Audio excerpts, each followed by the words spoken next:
but I need to take this all apart because the whole steering column is moving around, and we got to get that play taken out of the steering wheel.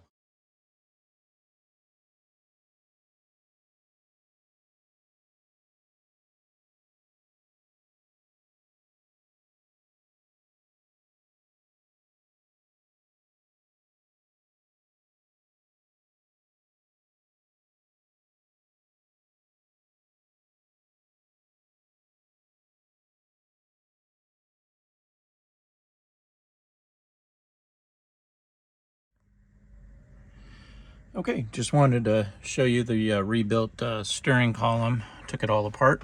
Have some pictures and fixed the broken parts inside. So now the steering wheel is stiff. It doesn't go up and down anymore. It's the way it should be.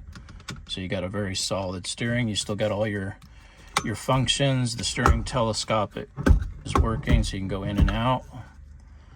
And then you also got your turn signals and the tilt, all that works. So everything is working on the steering wheel. Just wanted to give you an update on that and let you know that we got that fixed on the repair list.